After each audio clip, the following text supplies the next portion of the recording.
couch, dogs, me, guitar lessons.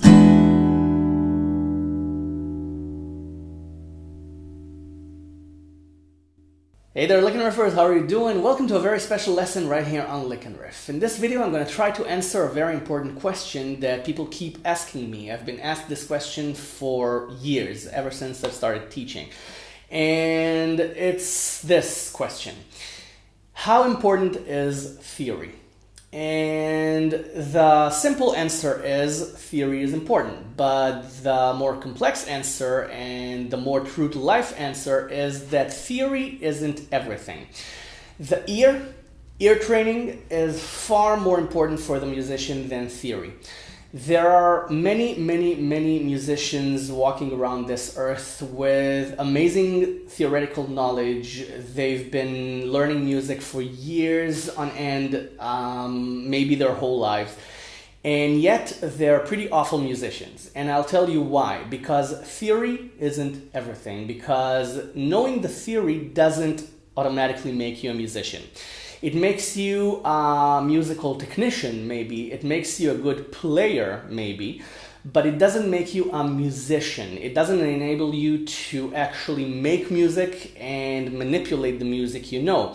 And that's because most people concentrate only on the theory and not on the application of the theory. And in my opinion, the right way to learn theory is to apply every theoretical bit of knowledge that you learn immediately into your playing, to see how the compositions and the songs that you already know how to play use the theoretical knowledge that you've learned, or the other way around, or try to compose something using the theoretical knowledge that you've learned. You've learned a major scale, a minor scale.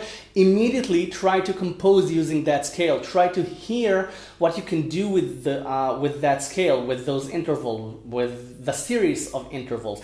Don't just play the scale up and down, all over the neck. That gives you nothing musically. It only gives you a technical skill. And as you know in music, the more technical you are, the less your music expresses. And that's the danger of too much technique and too much theory. It becomes too didactic. For example, almost all of jazz music today is too didactic. They call it improvisation, but they're actually just repeating lines that they've learned and practiced for years. So where's the improv in that? If you know what you're gonna play, if you know how it's gonna sound, it's not really improvisation. So the audience feels that as well. You can actually feel the difference between someone actually making up the music and improvising on the spot and somebody just repeating an improv that they've learned and manipulated over time. So you all know what I'm talking about. There are unbelievably gifted players who are incredibly boring. And the reason is too much theory, too much technique. So the danger in learning music too much is that it stifles your own creativity. Classical musicians don't know how to improvise. Ask a classical musician, even concert musicians, to improvise something for you, they won't be able to do it because the creative part of the brain is different than the didactic part. And that's why I advocate improvising, and that's why I tell you to take my arrangements and manipulate them and turn them into your arrangements, because I want you to be creative. I don't want to create an army of people who copy my playing. I want to create creators. I want to create musicians who in turn will create music that will entertain me back. So learning theory has to be accompanied by immediately applying the theory. If you learn a series of chords, if you learn chord shapes around the neck, if you learn chord inversions, try to immediately play around with them and see how they can connect to one another. See how you can lead one chord shape into a different chord shape, how you can jump around the neck, how you can create interesting transitions between the chords, how the chord shapes themselves are related. Try to immediately create little bits of music and apply the theory. Otherwise, it gives you nothing. Otherwise, you just know a rule.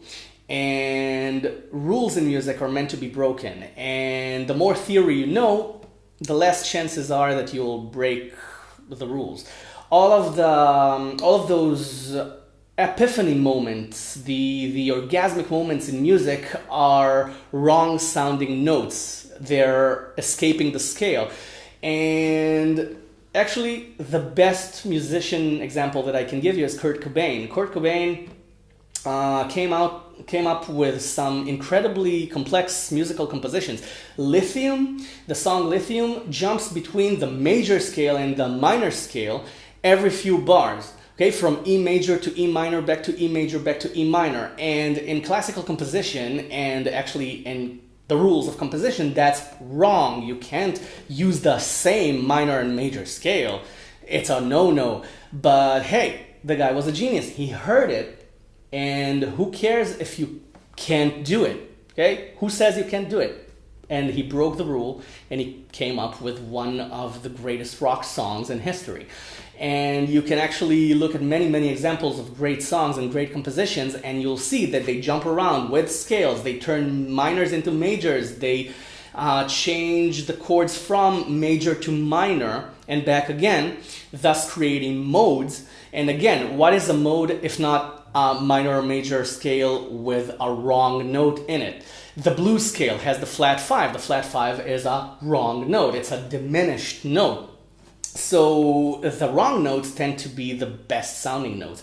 And that's why theory usually follows the inventions, the breakthroughs. And then, for example, I'll give you one last example and then we'll finish the video.